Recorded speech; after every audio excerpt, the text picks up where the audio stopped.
Ever wonder what makes a guy like Jeff Bezos tick? You know, build Amazon from an online bookstore to, like, practically running the world. We're going deep on his book, Invent and Wander, to uncover what makes him tick, those core principles. And it's not just business, right? I mean, his ideas, this long-term vision, embracing uncertainty, that's way bigger than just like the boardroom. Absolutely. hmm This whole day one thinking really jumped out at me. He mentions it constantly. What do you think it is about that idea that's so core to his whole philosophy? It's wild, right? It's like he's allergic to getting complacent. Day one for Bezos, it's not about how old a company is. It's a mindset. Yeah. That constant hunger to invent, not letting like bureaucracy or past success kill new ideas. And he makes a strong case for why that matters so much, Yeah. especially for a company as massive as Amazon has become. He's like, day two, that's the beginning of the end. Think about it. A company gets comfortable, stops taking risks, that's when they get vulnerable. Competitors catch up, customers get bored. Day one is how you stay ahead of all that. Okay, so how does he actually put day one into practice? Is it all beanbag chairs and ping pong or what? It's way deeper than that. He's big on resisting what he calls proxies, which are basically these layers, abstract stuff that separates you, the decision maker, from like what customers actually experience. He wants everyone, top to bottom, in touch with what customers need. And that ties right into like his almost legendary obsession with customer experience. Exactly. And not just meeting expectations. It's blowing past them, stuff customers haven't even thought of yet. Prime seems like the perfect example. What was risky then? Free shipping, all the perks. Now it's the standard. Yeah. What do you think was going through his head when that idea came up? Remember, this was before two-day delivery was like a thing. Free shipping on that scale, huge gamble. But he was willing to like sacrifice the short-term profits for a chance to change how online shopping worked, Playing the long game, betting that customer loyalty would win out in the end. And it seems like it definitely did. But it wasn't just Prime, right? He embraced customer reviews early on, which was kind of unheard of at the time. Imagine that gut feeling to fight that. All that potential for negative reviews right on your product page. But he saw that transparency builds trust. Let customers hear from other customers. That's powerful. And unusual even today for a company that big. Almost like he applied day one to how they deal with customers. 100%. And that risk-taking, challenging the norms, you see that in a lot of his business moves. Which brings us to another Bezos curveball, launching Amazon Web Services. Gotta admit, creating cloud computing when Amazon was known for, well, books. Yeah, it was a bold move. Bold, yeah, but also crazy insightful. This was back when most people didn't even know what cloud computing was, let alone why they'd want it. Seems obvious now, but back then, huge risk. What do you think made him go for it? So, Bezos, he saw a way to solve a problem, not just for Amazon, but for every business out there. They're building all this internal stuff, right? Infrastructure to handle their own growth. And he realizes, hey, other companies could use this too. And boom, AWS is born. Out of their own needs, but then scaled way up for everyone else. It's like he created a whole new market while everyone else was stuck in the old ones. Exactly. That's classic Bezos, willing to invest in things that sound nuts at first, but could totally change the game. He talks about having that long-term vision, planting seeds that might not grow for years, even decades. It's like that quote, it's hard to invent when you have a short time horizon. He's playing chess while everyone else is playing checkers, right?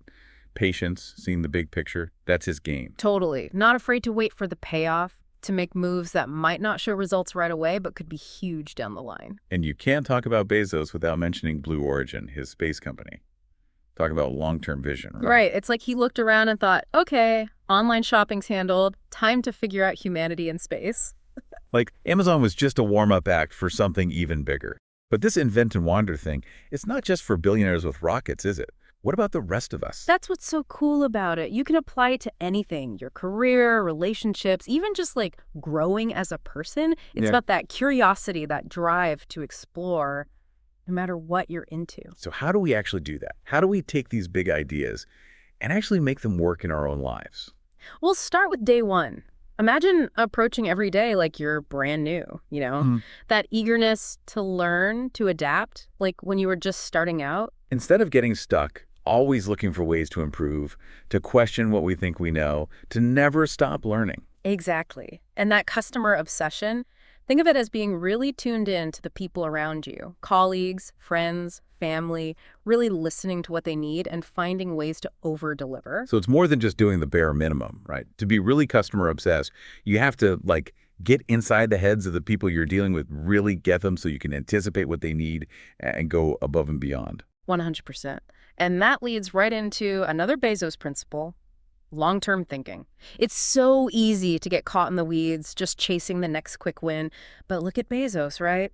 The big rewards, they usually need patience. You got to play the long game, be resilient. Yeah, it's like resisting that urge to grab the low-hanging fruit and instead putting in the work for something that might not pay off for, who knows, years down the line. Exactly. Think of it this way. Every decision, every action, it's like you're planting a seed. Some pop up fast, others take their sweet time. But the ones that really grow into something amazing, those are the ones we plant with the future in mind. Makes you think, what are we missing out on by always focusing on the short term? Right. It really does. And that brings us back to this invent and wander thing. It's not just about launching some big company or going to space, though that's definitely part of it. It's more like approaching life, like Wow. with an open, curious mind, that willingness to jump into the unknown and see what happens. Exactly. It's not always about making these huge discoveries, you know? Sometimes it's about learning something new about yourself, your passions, what makes you tick. And that journey, it's not always going to be smooth sailing, right? There'll be bumps in the road, mistakes, maybe even some face plants along the way. Of course. In fact, Bezos would probably say those are crucial. Remember that quote? If you're not failing, you're not trying hard enough. He sees failure as like data, a chance to learn and improve, not the end of the story. So instead of freaking out about messing up, we should see it as feedback, Yeah. right? Adjust our approach, come back stronger. Exactly. It's all about having that growth mindset, believing that you can learn and adapt, turn those setbacks into like stepping stones. It's funny, we started looking at Jeff Bezos, the business titan, right? But these ideas, they're way bigger than that. It's almost like a guide to living a more intentional, fulfilling life, no matter who you are. Absolutely. Starting a business, pursuing a passion, even just navigating everyday life. These ideas give you a framework, how to make decisions, how to build relationships, how to create a life that means something. So for all you deep divers out there, remember, keep that day one energy alive, stay close to your customers, whoever they are, think long term, and never ever be afraid to invent and wander. Who knows what you might discover? And on that note, we'll leave you with this. Imagine you had Jeff Bezos' ear for just 10 minutes. What's the one question you'd ask him about balancing that long-term vision with this constant drive to innovate? We want to hear your thoughts. Until next time, keep exploring.